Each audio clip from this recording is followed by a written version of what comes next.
Las ciudades prometen futuro, pero muchas veces lo niegan en presente. Para quienes se asoman a la vida adulta, la ciudad puede ser un laberinto sin salida, difícil de habitar, costosa de sostener, hostil para simplemente estar. Los discursos oficiales hablan de innovación, talento joven, emprendimiento, pero la realidad se parece más a la precariedad estructural. En Euskadi, el paro juvenil supera el 20% y la edad media de emancipación está por encima de los 30 años. Entonces, ¿dónde está el lugar para las personas jóvenes en la ciudad? Aunque en muchas ciudades del mundo más de la mitad de la población tiene menos de 30 años, sus voces apenas se escuchan en los procesos de planificación urbana. El urbanismo sigue priorizando la eficiencia económica y la movilidad de la población adulta trabajadora, mientras que jóvenes y adolescentes son vistos más como un problema que como un valor. Sus necesidades son ignoradas, sus cuerpos desplazados, su presencia cuestionada. Un estudio de UNICEF señala que el 70% de los jóvenes sienten que las ciudades no cuentan con espacios adecuados para ellos. Lo vemos en el diseño de parques genéricos, en la escasez de infraestructuras culturales accesibles, en la dificultad para acceder a la vivienda, en la invisibilidad de sus formas de estar en el espacio público. Se diseñan espacios de tránsito, calles, estaciones, centros de trabajo, pero no se diseñan espacios de permanencia. Sin embargo, la permanencia importa. Importa tener un lugar donde quedarse, donde reunirse sin consumir o tener que pagar, donde simplemente estar sin temor ni vigilancia. Un informe del Observatorio de Participación Juvenil nos recuerda que muchos jóvenes adolescentes pasan gran parte de su tiempo en la calle o en centros comerciales, no porque lo prefieran, sino porque no hay otras alternativas. Y cuando existen, suelen responder a estereotipos como las canchas deportivas o las salas de ocio, que no contemplan la diversidad de intereses y vivencias. Las chicas jóvenes, por ejemplo, a menudo se sienten incómodas o inseguras en estos espacios. La falta de perspectiva de género en el diseño urbano no es un detalle, es una forma cotidiana de exclusión. Por eso creemos que incluir a las personas jóvenes en la planificación urbana y arquitectónica no es solo un acto de justicia social, es una oportunidad para imaginar otras formas de ciudad. Porque sus miradas no están atrapadas en los paradigmas de siempre y porque sus prácticas espaciales, creativas, imprevisibles, colectivas, son una fuente de innovación urbana que apenas estamos empezando a entender. ¿Cómo sería una ciudad diseñada desde las experiencias y deseos de la juventud? ¿Cómo pueden sus prácticas espaciales transformar el espacio público? ¿Qué papel juega el diseño arquitectónico en la construcción de una ciudad que acoja y empodere a sus habitantes más jóvenes?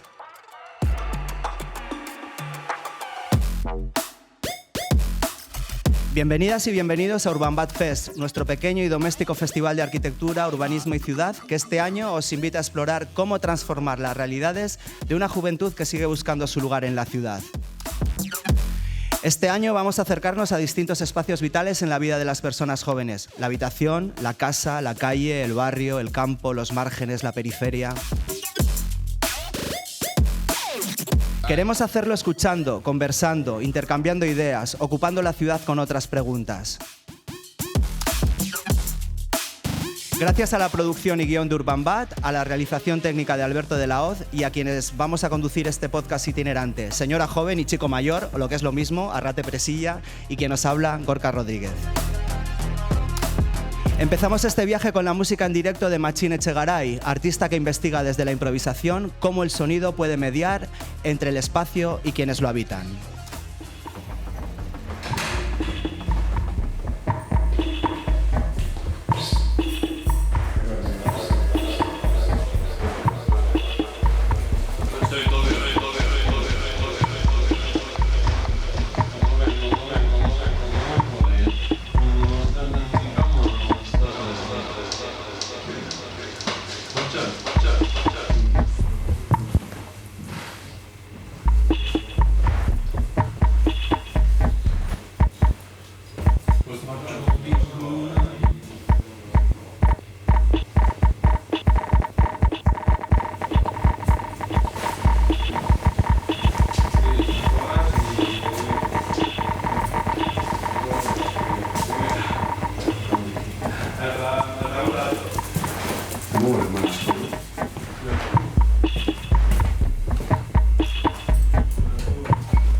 Un aplauso para él. Después tendremos ocasión de hablar también contigo sobre habitaciones para la creación y todo lo que sucede ahí también a nivel creativo.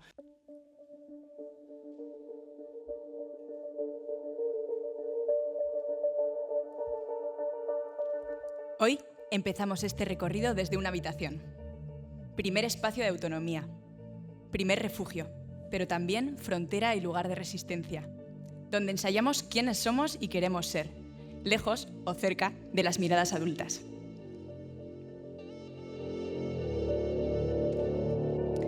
La habitación es taller, escondite, campo de batalla y a veces cárcel.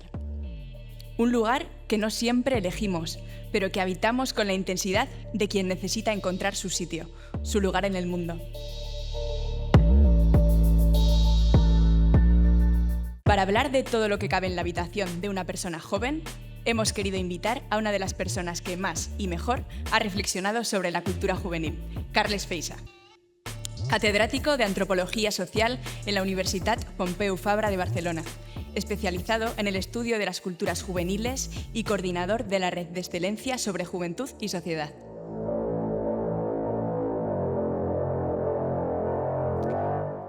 Carles nos propone pensar la habitación como un espacio simbólico cargado de significado, un laboratorio de identidades en el que vamos creciendo y transformándonos, un nodo de conexiones reales y virtuales, un lugar de intimidad, de emancipación, pero también de tensión con el mundo adulto. Muchísimas gracias por acompañarnos, Carles. Arratsaldeon.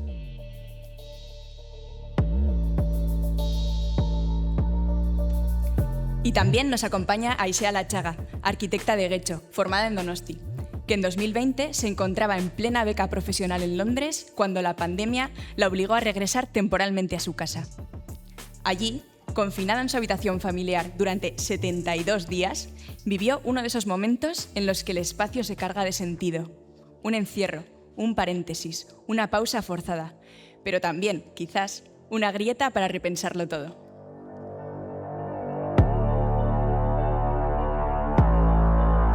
Aisea ha trabajado durante casi 5 años en el estudio londinense donde empezó con su beca y hoy, ya de vuelta en Euskadi, combina proyectos propios con colaboración en remoto.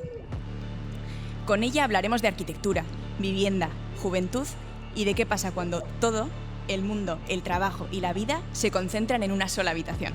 Ongi etorri, Aisea.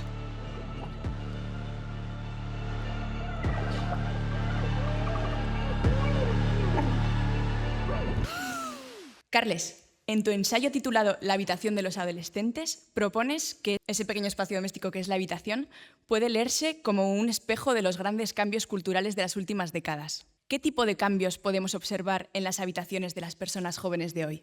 Sí, la habitación es un microcosmos. Lo ha sido al menos desde los años 60, cuando la adolescencia, los teenagers, se convierten en un modelo social que viene desde el mundo anglosajón, pero que se expande en todos los países. De entrada, los adolescentes, los jóvenes nunca habían tenido un espacio propio, siempre convivían con otras generaciones, compartían, primero porque había muchos hermanos y hermanas en la misma familia, pero cuando se nucleariza la familia y cuando también los adolescentes empiezan a crear una cultura propia, que se expresa sobre todo a través de la música, como acabamos de escuchar en los 50s y los 60s era el rock, hoy son otras músicas, la habitación se convierte en una especie de santuario donde lo reivindican como algo a apropiarse. Ya no son los padres y sobre todo las madres quienes imponen y construyen ese espacio y lo controlan, sino que son ellos y ellas quienes empiezan desde la intimidad, desde el diario personal y también desde la externalización, desde los pósters, se lo hacen propio. Aisea, en tu caso, la emancipación profesional llegó fuera de casa, pero la emancipación residencial se interrumpió con la pandemia, que te pilló en el domicilio familiar. Allí pasaste más de 2 meses sin salir de tu habitación. ¿Cómo transformó eso tu percepción del espacio doméstico? Principalmente me di cuenta que todo no se puede hacer en la vivienda y menos en un espacio confinado. Creo que sobrepasamos un poco los límites de todo lo que hacíamos en el mismo espacio y me di cuenta de que la arquitectura se puede saturar de alguna manera, un espacio tiene su límite. Entonces, esa experiencia que fue bastante desagradable me sirvió bastante para también reflexionar como arquitecta y para mi propia profesión. De hecho, si no me equivoco, has vuelto a trabajar desde casa y en tu habitación. Sí. ¿Esta situación te ha hecho pensar de forma diferente la relación entre la vida privada y la vida profesional? Sí, de hecho, cuando he vuelto a trabajar desde mi habitación, pero ahora mismo afortunadamente he alquilado un espacio para trabajar fuera. Sí, me he dado cuenta de que mezclar descanso y trabajo no debería ser así, o sea, no deberíamos de mezclarlo. Creo que crear filtros entre lo que es tu vida profesional y tu descanso, tu privacidad, tu intimidad, es súper importante, y si esos filtros encima implican un desplazamiento físico, aún mejor, ¿no? Entonces, ese momento de irte en metro, tus 20 minutos escuchando el podcast yendo a la oficina, me parecen imprescindibles, la verdad. Pues hemos hablado sobre algunas de estas cosas con Samuel Aguilar, que es también un joven arquitecto como tú, residente en Barcelona, autor del ensayo El valor del espacio, el dormitorio, un libro breve pero lleno de resonancias en el que realiza una especie de inventario emocional de todo lo que pasa y todo lo que se guarda en una habitación. Vamos a escucharle. Es curioso, ¿no? El dormitorio es ese lugar donde realmente te puedes expresar en tu totalidad, es tu parcela de máxima privacidad e intimidad. Y al mismo tiempo es el lugar que más te representa, ¿no? Y si es por eso, seguramente es por los objetos que se encuentran en él. Cada uno tiene su dormitorio y pondré la mano en el fuego en que no existen dos dormitorios iguales. Esos objetos que nos rodean, casi todos ellos tienen una función útil en nuestro día a día, pero también a la vez tienen una función de representarnos a nosotros, de explicar quiénes somos. Y no solo quiénes somos, sino también quiénes queremos ser y quiénes hemos sido, ¿no? Es decir, ellos también nos hablan de nuestro pasado, nuestra memoria y pues posiblemente de hacia dónde nos dirigimos. Y como joven, pues es realmente complicado adquirir una vivienda para ti solo y no tener que estar compartiendo piso. Porque en esta situación el dormitorio, más que nunca, es el lugar donde se reúnen todos tus objetos. Al final, en el comedor o en la cocina o en los espacios más comunitarios puedes tener algún objeto tuyo, pero la gran mayoría se encontrará en tu dormitorio, ¿no? Y bueno, me ha pasado, ¿no? Que te vas mudando de piso en piso, vas cambiándote de ciudad o incluso dentro de la misma ciudad, y al final lo que te llevas son esos objetos que están en tu dormitorio, los metes en unas cajas y te los llevas a la siguiente habitación, que realmente es tu siguiente hogar, ¿no? Y es ahí donde dudo, ¿no? ¿Qué es una casa para mí? ¿Es el lugar donde se colocan mis objetos o realmente son los objetos que llevo conmigo en mi día a día y en todas mis mudanzas? Compartís un poco la reflexión que acabamos de escuchar, la idea de que cuando cambiamos de casa tan a menudo nos mudamos una y otra vez, ¿no? Acabamos estableciendo un vínculo más fuerte con los objetos que con el propio espacio. Pasa un poco como con el teléfono, que ya el teléfono fijo ya nadie se une a él y es el móvil el que nos acompaña, y la memoria personal se traduce en este pequeño museo de la historia de vida que es lo que tú recopilas en la propia habitación. Históricamente fue el movimiento feminista, Virginia Woolf, por ejemplo, una habitación propia que reivindicó este espacio doméstico propio que nadie te pudiera controlar.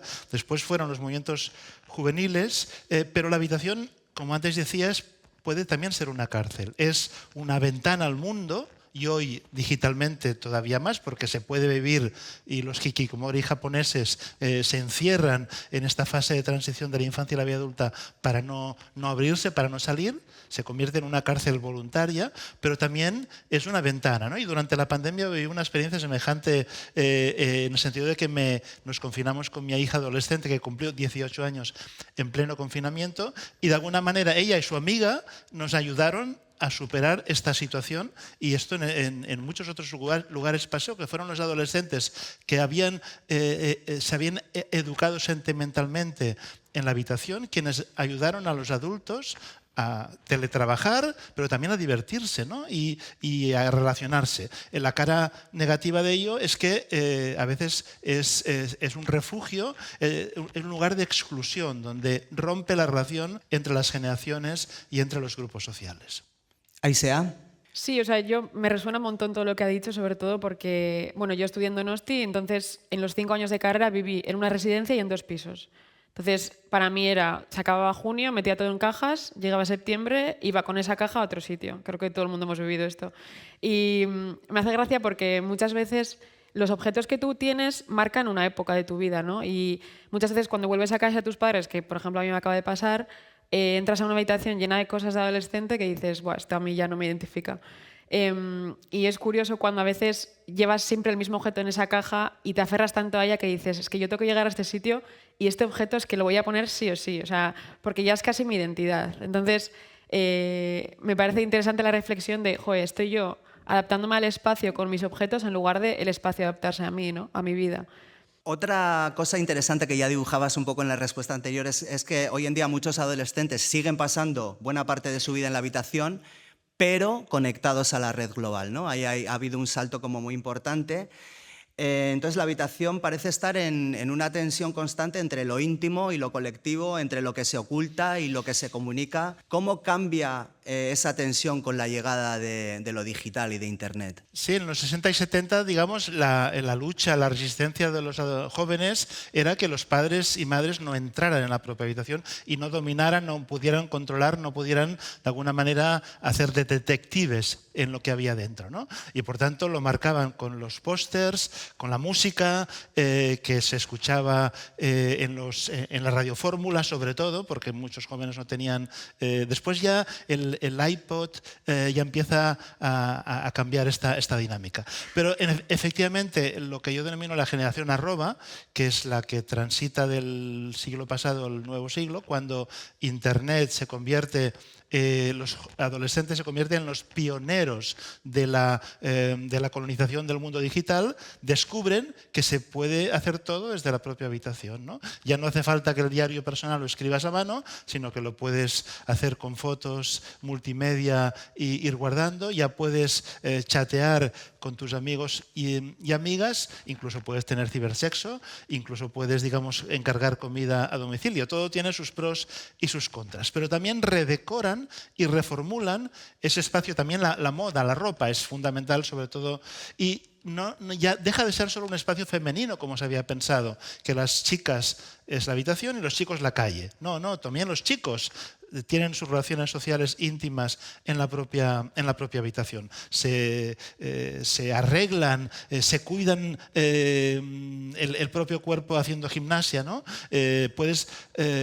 La contrapartida es que a veces, sobre todo desde que la televisión, los jóvenes ya no ven la televisión en familia, sino que la ven a través de su teléfono o de su iPad, bueno, eso sí que hay un riesgo de encerrarse y de no establecer espacios de comunicación con otras generaciones. ¿Y qué papel crees que juega la clase social o el género en ese acceso desigual a las nuevas tecnologías, ¿no? Porque es verdad que no todo el mundo puede tener una habitación propia ni acceso a las últimas tecnologías. Pensamos que está completamente extendido, pero es verdad que hay una cuestión de clase ahí que no permite que todo el mundo tenga acceso a esas nuevas tecnologías, ¿no? Sí, hay una brecha social, sin duda, pero sobre todo es una brecha generacional. O sea, todo lo que se diferencia es la velocidad o el tipo de instrumento con el que accedes al mundo digital, pero hoy todos los jóvenes de todos los sectores sociales están digitalmente conectados.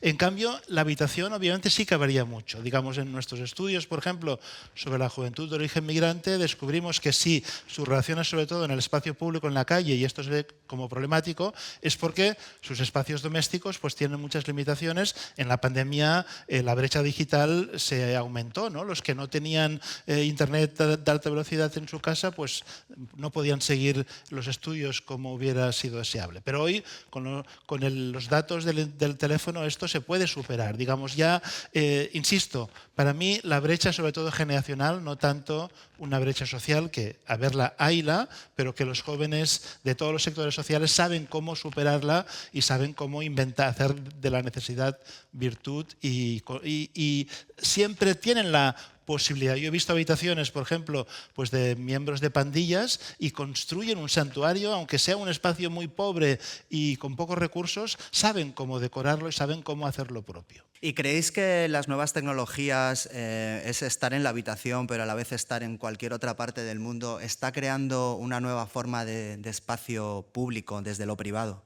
Sí, yo creo que es interesante verlo, sobre todo en los adolescentes de ahora, que ves cómo se graban desde la habitación y publican todo hacia el mundo, ¿no? Y esa cosa de que la habitación es su intimidad es un poco mentira, porque al final acaban enseñando su propia habitación a todo el mundo, pero a su vez ves cómo crean como una especie de set dentro de esa habitación, ¿no? Con el halo ese de luz de TikToker y te das cuenta que igual directamente están como pensando en cómo van a enseñar ese espacio que está diseñado para ser privado, pero es que se están abriendo a todo el mundo. Entonces, sí, yo creo que se ha roto, hay un muro con la tecnología. Vamos de nuevo a escuchar sobre algo que decía Samuel sobre la habitación como espacio político. Vivimos en una sociedad que nos exige estar constantemente produciendo, consumiendo y hiperconectados. Y muchas veces la arquitectura que se construye pues es una muestra de eso. Parece ser que el único acto en contra de esta sociedad puede ser tumbarse y no hacer nada. Y realmente existen muy pocos espacios para eso si nos paramos a pensarlo. Además, ahora con esto del teletrabajo, muchas casas que no han tenido la capacidad de añadir o de convertir una estancia en ese despacho han acabado pues utilizando estancias para distintos usos, ¿no? Ya sea una habitación, por ejemplo en mi caso, que la utilizo para descansar, pero a la vez también teletrabajo cada día. Eso desde luego no puede ser sano. Y bueno, al final tener espacios para simplemente estar y ya está, es un acto político que nos recuerda, ¿no? Que somos personas que necesitamos tiempo y cuidados, no solo producir. ¿Qué os parece lo que dice? ¿Puede la habitación convertirse en un espacio político simplemente como un lugar en el que podemos bajar los brazos y dejar de seguir produciendo indefinidamente? Carles. El 15M demostró que el clicktivismo puede ser el origen, no es una condición necesaria pero no suficiente. Si te quedas en el clicktivismo, pues no haces nada, ¿no? Digamos, puede ser el punto de partida para movilizarse. Y hoy, cuando la juventud reivindica los problemas de la vivienda, pues sin duda no deja de ser significativo que desde la propia habitación se pueda armar una especie de revolución de reclamación de que los jóvenes también, como habéis dicho antes, quieren seguir viviendo en las ciudades, no quieren ir a las periferias, no quieren que les expulsen. El gran cambio es que antes la adolescencia duraba poco. Digamos, uno vivía en la propia habitación familiar poco tiempo, se emancipaba, se casaba y ya tenía que ir a vivir a otro sitio. Hoy habéis dicho que la emancipación en Euskadi se da más allá de los 30, en España también, en el sur de Europa en general es entre los 30 y los 35, con lo cual debemos repensar cómo diseñamos estas viviendas, no para familias muy amplias y no para la infancia, están pensadas en la primera fase de la vida familiar, sino para adolescentes y jóvenes que van a vivir algunos 20 o más de 20 años en ese espacio. Por tanto, no es un espacio de tránsito ya. Puede serlo, van de Erasmus, ¿no? Pero vuelven después. Es un espacio, de alguna manera, de permanencia. Aisea, ¿y tú qué piensas cuando oyes hablar de una habitación propia? ¿Lo sientes como un derecho, como un privilegio o como una utopía? Desgraciadamente creo que sigue siendo un privilegio. O sea, creo que ha habido un avance muy grande de la generación de nuestros padres a nosotros. En mi entorno familiar nadie ha tenido habitación propia. Me refiero a la generación de mis padres y tíos. En cambio, nosotros la hemos conseguido. Yo personalmente la conseguí cuando entré a la adolescencia, ya cuando mis padres deciden separarnos a mi hermana y a mí. Y me pareció un regalo. Y creo que hoy en día es un privilegio, ya no solo pensando en adolescentes, sino cualquier persona más o menos de mi edad, porque ya lejos de poder alquilarte una casa para ti solo, simplemente puedes optar por alquilar una habitación, ¿no? Y toda la gente que conozco que su única opción es ir a alquilar una habitación, creo que en su mentalidad es que esa habitación va a ser como un piso dentro de un piso, ¿no? Al final es el único sitio que vas a diseñar tú mismo y es que es un privilegio, la verdad. Y como arquitecta, ¿te sientes interpelada por estos problemas que comentas a los que se enfrentan muchas personas jóvenes a la hora de emanciparse o encontrar vivienda? Sí, me siento muy interpelada, sobre todo porque estoy al inicio de mi carrera y me queda toda la carrera, todo mi ejercicio profesional por delante para intentar cambiar las cosas. Ahora, no es por echar balones fuera, pero creo que esto es un problema de la administración y de mi sensación es que nosotros intentamos hacer lo mejor que podemos, ¿no?, dentro de lo que nos lo dejan, pero es que aquí ahora mismo los que mandan son los promotores y el capitalismo en general. Entonces, por experiencia propia en mi trabajo, al final el arquitecto no diseña el parque inmobiliario, el arquitecto no diseña la forma de vivir la ciudad, son los promotores los que lo están diseñando y eso es un problema muy grande. Carles, ¿y tú? ¿Crees que la vivienda tampoco está pensada para los jóvenes? No, yo lo he vivido a través de mis hijos adolescentes y jóvenes que están intentando emanciparse en esta fase y justamente cuando lo intentan pues encuentran las dificultades que se acaban de señalar. Por una parte, el mercado inmobiliario está buscando el máximo beneficio y los jóvenes no son los que tienen mayor capacidad adquisitiva, pero por otra parte, el Estado global y local no siempre ve a los jóvenes porque son pocos y votan menos, como una fuerza política importante. Por eso, por ejemplo, yo reivindico el derecho al voto a los 16 años como una forma, incluso el derecho al voto desde los 0 años, que los padres y madres tienen doble voto hasta los 12, de los 12 a los 16 es un voto consensual y a partir de los 16 ya votan propio, para que tengan un mayor peso político y puedan reivindicar pues, que la inversión no sea sobre todo hacia la tercera edad, que es la que vota y define el Brexit y otras elecciones, y también las juventudes puedan reivindicar, por ejemplo, pues, nuevas formas de diseñar viviendas compartidas. No tienen que ser las viviendas familiares de toda la vida, tienen que ser una alianza con los arquitectos, con los urbanistas, con los diseñadores es muy necesaria, pero también el papel de los antropólogos, de los sociólogos, para investigar nuevas formas de convivencia en familia como las que las nuevas generaciones están intentando poner en práctica. Pues mira, precisamente sobre esto nos hablaba también Samuel, sobre las nuevas viviendas cooperativas, y nos hablaba de algunas paradojas que tienen que ver con seguir el rastro del dinero y el tipo de vivienda que nos están ofreciendo bajo el paraguas de vivienda cooperativa. Vamos a escucharle. Bien, estos extras que suelen incluir en las promociones inmobiliarias nuevas, a mi parecer es una clara estrategia de marketing y de especulación. Te venden realmente un piso pequeño con habitaciones muy reducidas que cumplen con las medidas mínimas y ya está, ¿no? ¿Qué gano con techos bajos y habitaciones pequeñas? Pues construir más plantas y pues también meter dentro de una superficie en planta pues más viviendas. Los espacios que se generan dentro de viviendas son los mínimos, los más precarios, pero para que eso tenga un altus status y pues que tenga una buena salida al mercado y pues podamos cobrar más, lo complemento con zonas comunitarias que realmente se entienden como lujos, como podría ser una pista de pádel, gimnasios, piscinas comunitarias, etc. Creo que la sociedad cada vez más está equivocada en valorar, en darle mucho valor a estos espacios colectivos para mostrarnos, producir o socializar, en vez de realmente valorar lo que es la propia vivienda, el tamaño real del hogar, la altura de los techos, la calidad de luz natural, etc. Es como si la vivienda, que debería ser un espacio de calidad para la vida cotidiana, se convierte en un producto donde lo importante son esos complementos que en realidad no mejoran las condiciones básicas del espacio. Esto refleja una lógica de consumo, una lógica que prioriza la imagen y la oferta de servicios por encima del bienestar real de las personas que habitan esos espacios. Aisea, ¿a ti qué tal te suena esto de poner el peso del diseño y de la calidad espacial en las zonas comunes en vez de en las zonas privadas, lo que es la vivienda como núcleo habitacional? Pues es que estoy muy de acuerdo con lo que acaba de decir. Me recuerda mucho a estas promociones que vemos ahora de viviendas que encima les encanta ponerle el nombre en inglés, que no sé por qué. Y totalmente de acuerdo.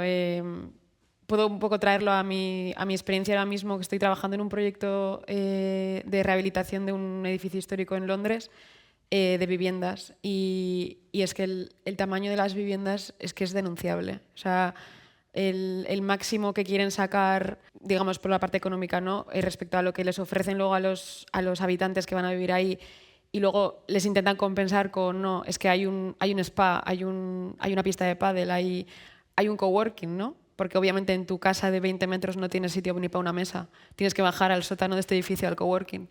Entonces, sí, es que es totalmente de acuerdo con lo que dice Samuel. ¿Y qué propondrías o qué cambiarías de este modo de diseñar la vivienda? Pues muchas cosas. ¿Hay algún proyecto tuyo o ajeno que realmente te resulte como inspirador o resuelva este problema?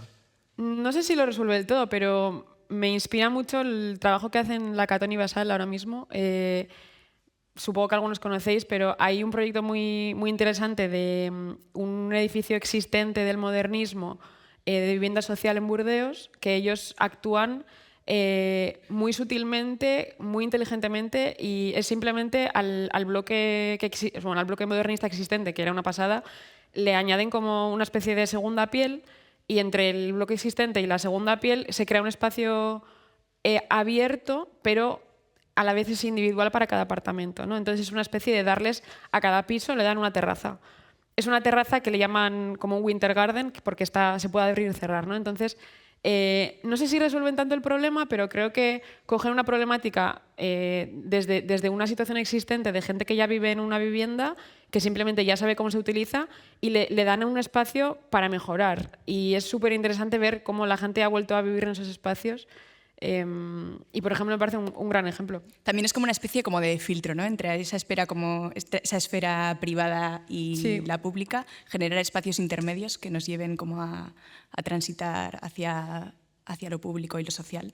Muy interesante. Yo debo decir que era partidario del cohousing porque en su momento intentamos con un grupo de amigos construir uno según el modelo danés de los años 60-70 de esos espacios compartidos y del coworking y del co-living, pero sí que es verdad que últimamente me estoy dando cuenta de que el capitalismo, el mercado inmobiliario ha convertido ese esfuerzo cooperativo en una forma de sacar el máximo beneficio. Y es clave lo que acabáis de explicar, los espacios semipúblicos. Digamos, mi tía, que murió hace poco, explicaba que en su infancia y juventud vivía en la sociabilidad. Las viviendas eran precarias, pero tenían cierta calidad. Pero la sociabilidad se daban en las terrazas, arriba de todo, donde las madres y los niños subían por las tardes a coser, a jugar, a tener relación social, ¿no? Esos espacios semipúblicos se han ido perdiendo, la vivienda se ha privatizado. Incluso ahora en Barcelona al menos se alquilan habitaciones para estudiantes, ¿no? Ni siquiera puedes alquilar una vivienda, con lo cual no hay espacios compartidos, pero habitaciones de mala calidad, digamos, donde no puedes uno vivir.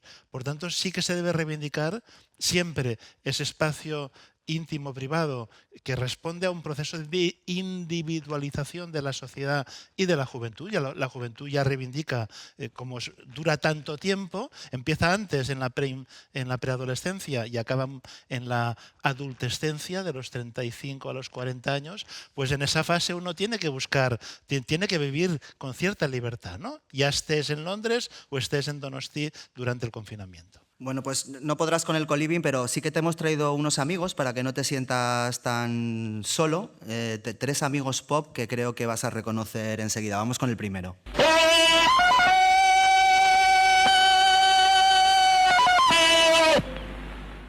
¿Por qué te crees que te hemos traído a tu amigo Tarzán?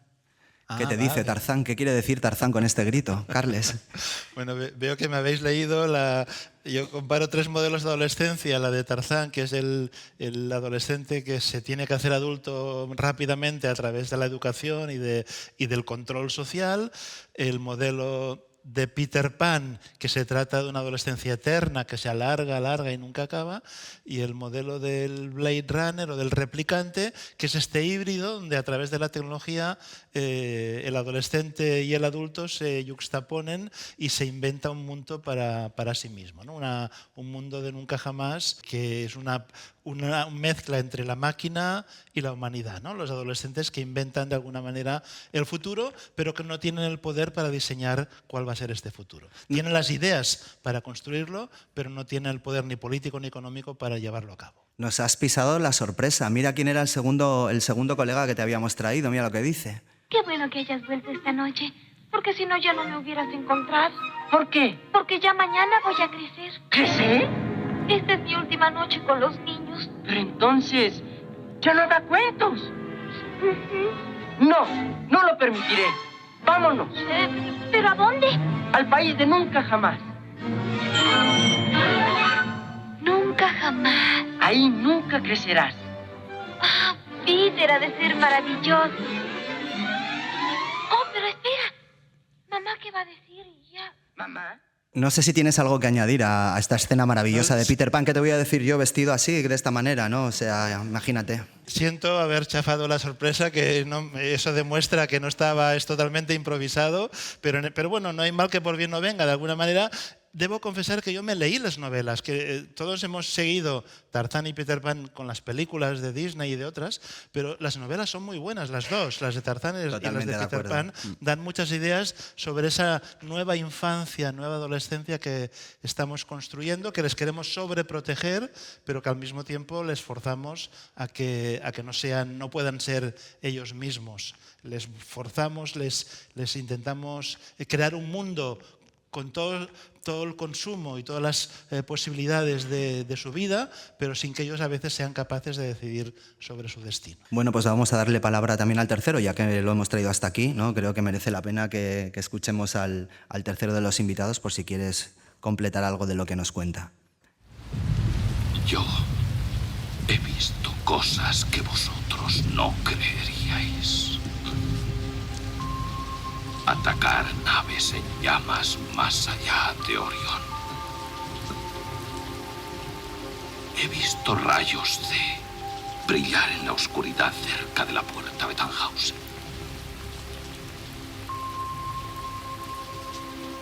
Todos esos momentos se perderán en el tiempo. Como lágrimas en la lluvia. Se perderán en el tiempo como lágrimas en la lluvia, Carles. Sí, Roy, el replicante de Blade Runner, me la inspiró una estudiante mía que era una apasionada de la música electrónica y que ella cuando iba a la discoteca veía como este mundo futurista donde estos replicantes que son androides que no quieren saber quiénes son y quién les creó. No son ni personas, pero tampoco son del todo máquinas, ¿no? Quieren decidir sobre su propio destino. Y se rebelan, la única manera es rebelarse. Y el Blade Runner somos los adultos que intentamos cazar, impedir que estos adolescentes sean quienes quieran ser y les ponemos todo tipo de cortapisas, controlándose el teléfono celular, impidiendo que se manifiesten, haciendo un montón de selectividades para que su futuro no sea el que ellos querrían, sino el que la sociedad y la economía quieren. Pues esperemos generar las condiciones para que el futuro pueda ser como ellos y ellas quieren. Muchísimas gracias, Aisea, Carles, habéis sido unos estupendos compañeros de piso y de habitación y nos gustaría agradecéroslo trayéndoos a la cama la cena. Algo de comer, ¿no? Que es algo que también se hace en la habitación. Para ello hemos llamado a uno de nuestros cocineros favoritos, que es Gustavo Alba, de la cocina del Umami, para que nos preparase un pequeño tentempié para la ocasión. Así que vamos a hacer sonar el timbre del servicio de habitaciones para que... Ahí está Gustavo, con su compañero. ¿Qué tal, Gustavo? Muy bien. ¿Cómo estás? Has tenido un pequeño accidente hoy en la mano, pero bueno. Sí. ¿Qué nos has preparado? Cuéntanos, ¿qué nos has preparado? Soy de baja. Vale, cuando me planteasteis participar en este evento, me puse a investigar acerca de los dos ponentes y encontré cosas muy interesantes acerca de la habitación, ¿no? Una sobre todo, que es que la habitación te permite, o es el lugar donde te construyes como persona y buscas una identidad.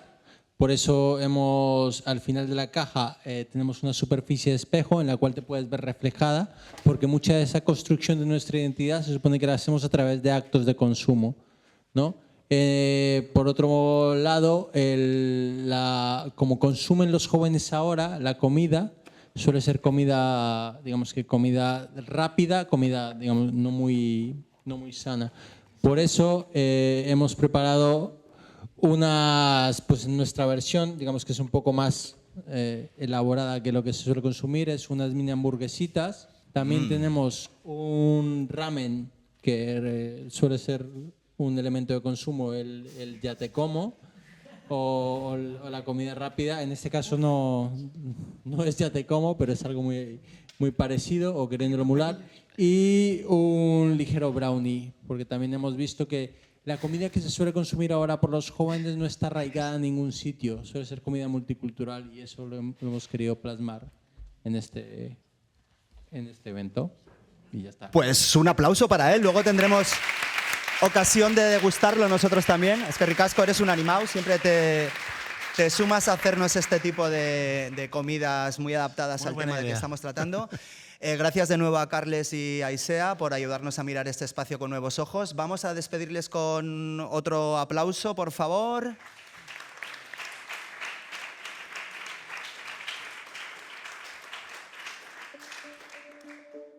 Hemos abierto este episodio preguntándonos qué significa habitar una habitación siendo joven. Hemos hablado con Carles, hemos hablado con Aisea, de encierros voluntarios y culturales, de intimidades mediadas por pantallas. Hemos escuchado también desde la lejanía a Samuel Aguilar, hemos recorrido ese mismo espacio desde la arquitectura, desde la experiencia del confinamiento y desde el deseo de transformar la vivienda desde dentro. Y queremos cerrar este viaje con otra forma de aproximarnos a los espacios, desde la escucha de la música que nos propone Machín Echegaray, artista sonoro, licenciado en Bellas Artes, que desarrolla prácticas basadas en la improvisación. En sus proyectos, el sonido no es algo que se reproduce, es algo que se activa, un mediador entre el lugar y quienes lo habitan, entre el cuerpo y la atmósfera, entre lo que se oye y lo que no se dice. Con él hablaremos de silencio, de atención y de cómo habitar los espacios con los oídos bien abiertos. Exercice numéro 3. Même notre information, mais dans une phrase négative. Avec, sans et sans. Modèle numéro 1. Écoutez. Josette est de sœur d'Alice? Répondez. Non, ce n'est pas sa sœur. Non, ce n'est pas sa sœur. Maintenant, écoutez et...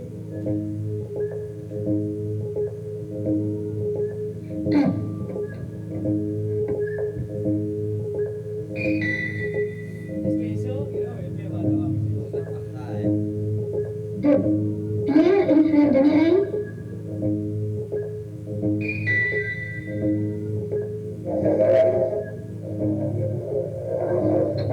Nanette est la fille de Madame Bertin?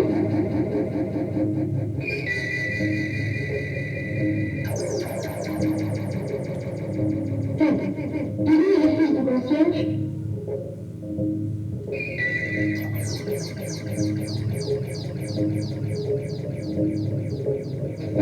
Philippe est le frère de Sylvie?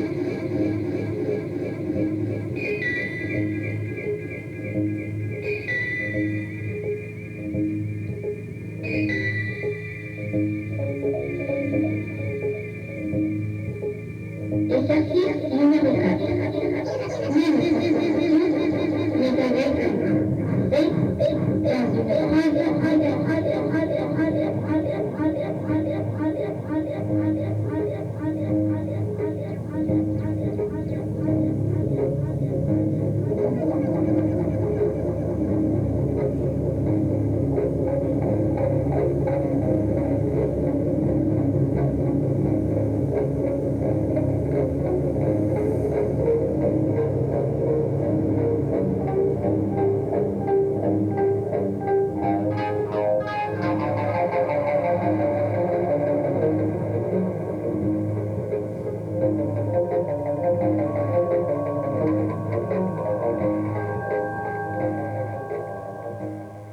Pues un aplauso para Machín, es que ricasco por estas improvisaciones sonoras. Machín, comentas que en tu trabajo el sonido es una forma de relación con el espacio y con quienes lo habitan. ¿Cómo definirías tu práctica, este tipo de música que nos propones? Lo primero, me parece muy complicado querer mostrar como una improvisación en este espacio, porque al final está todo como cuadrado y cerrado y entonces como que no hemos desplegado nada como que se pueda hacer ver que realmente estamos funcionando en directo. Respondiendo a la pregunta de la práctica, no la entiendo. O sea, no entiendo muy bien mi práctica, pero porque considero que el proceso creativo es algo que va relacionado como con una idea de lo vital.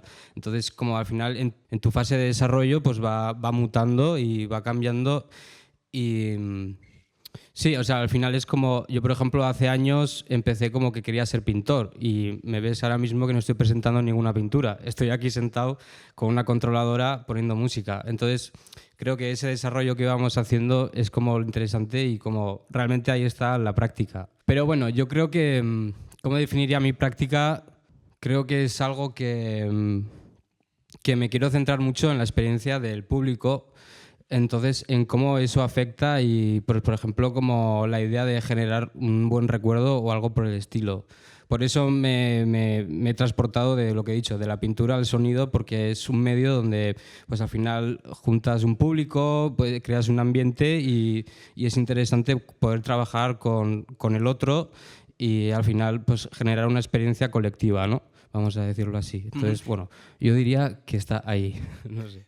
Has desarrollado propuestas muy diferentes, ¿no? Hace poco, de hecho, estuviste generando un paseo sonoro en Iturbide, hasta residencias artísticas en centros de arte y cultura contemporánea. ¿Cómo cambia tu trabajo según el contexto y según el espacio? Bueno, yo creo que es como, sobre todo, ser observador y ser consciente de dónde estás en todo momento, ¿no? Por ejemplo, yo cuando hice lo de Iturfest es una propuesta que se me hicieron como, por ejemplo, la de hoy, ¿no? Donde yo he sido invitado a hacer esto, entonces yo soy consciente y pues lo hice con un cariño, pero, por ejemplo, luego quizás hable un poco más de esto, pero es muy diferente a como cuando tú echas una propuesta a una beca o una cosa así. Como yo miro estas cosas, que está claro que hay cosas que le haces con cariño y hay otras cosas, pues lo que estaba diciendo la beca, que haces engaño y eres un poco camaleón. Entonces, no sé si estoy contestando, pero... Estás contestando. Sí, ¿no? Sí. Vale. No, que me estaba como nublando yo mismo, pero eso. Al final yo creo que hay que ser consciente de dónde estás en todo momento y decir hacia dónde quieres tirar, pero tienes que ser un poco listillo, sobre todo en cómo está el panorama artístico, vamos a decirlo así. Machín, Entonces... y tanto Aisea como Carles han hablado de que la habitación es un espacio de encierro, pero también es un espacio de creación. ¿Es para ti la habitación un lugar de producción sonora o en qué espacio produces y ensayas tus creaciones sonoras? Mira, en ese sentido, mientras estaban hablando, estaba todo el rato queriendo cortar porque tenía que decir, o sea, me apetecía decir muchas cosas. Habla ahora o calla para siempre. Ahora habla o calla para siempre, ¿no? Dirán. Pero no, ahí estoy como muy de acuerdo con el hecho de que se crea en el cuarto, en esa puerta cerrada a tus padres, en plan, se crea creas tu ecosistema donde tú puedes generar lo que tú realmente quieras. O sea, vuelvo a repetir que antes estaba por la pintura, tengo todo el suelo de mi cuarto de mis padres lleno de pintura, sinceramente. Pero ahí es donde vas generando cosas. O sea, me parece como un espacio bastante interesante. Por ejemplo, luego en la cuarentena, que se ha comentado el tema, nosotros, un amigo y yo, que es parte de un dúo que tenemos, Acid Lovers, hacíamos directos en Instagram. Entonces, como me ha hecho gracia mientras os escuchaba, porque se estaba generando como cosas que yo he vivido mientras lo estabais comentando. Y eso me ha parecido bastante divertido, la verdad. ¿Y con qué tipo de espacio crees que deberían contar las personas jóvenes para poder desarrollar sus capacidades creativas? No solo para acceder a la cultura, sino también para producir cultura. Pues ahí sí que creo que la juventud se debería de organizar y generar una alternativa a las propuestas que hay, sinceramente, ya sea desde la organización política o pues no sé, desde el mero hecho de, como lo estaba diciendo, abolir la beca y pasar de toda la institución y toda la competitividad que tiene este sistema. Sinceramente, creo que el desarrollo y la creación está, o debería, o me gustaría, mejor dicho, estar en otro punto. No creo que, como está yendo el ritmo ahora mismo, sea realmente algo eficiente para realmente lo que estamos pensando cuando hablamos de crear. O sea, sinceramente. Pues es que ricasco, Machín, yo creo que... Lo podría decir más, pero... Muchas gracias por la explicación y si te parece despedimos el programa con un último tema.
Un aplauso para Machín. Es que ricasco, Machín. Una habitación no es solo un lugar donde dormir, como hemos visto, puede ser taller, guarida, pista de baile, espacio de fuga o zona de espera. Puede ser una cárcel o un refugio, pero sobre todo es ese primer espacio donde muchas personas jóvenes ensayan, a su manera, cómo habitar el mundo. Hoy hemos querido detenernos en ese espacio pequeño pero cargado de significado, un lugar desde el que se escucha, se crea, se sueña, se encierra uno y también se conecta con el exterior. Un espacio íntimo pero atravesado por tensiones sociales, tecnológicas, económicas, porque la habitación también habla de clase, de género, de desigualdad y de deseo. En los próximos episodios vamos a seguir colándonos por otros espacios, la vivienda, la plaza, el barrio, la ciudad, la periferia, interpretados y reimaginados por personas jóvenes. Gracias por escucharnos y acompañarnos en esta apertura de una nueva edición de Urbanbat Fest, producido por Urbanbat y realizado técnicamente por Alberto de la Hoz. Nos vemos y nos escuchamos el próximo 27 de junio a las 7 de la tarde en el taller de madera de Peñascal Cooperativa para hablar sobre sistemas constructivos para facilitar el acceso a la vivienda de forma rápida, sostenible e inclusiva en el centro de las ciudades.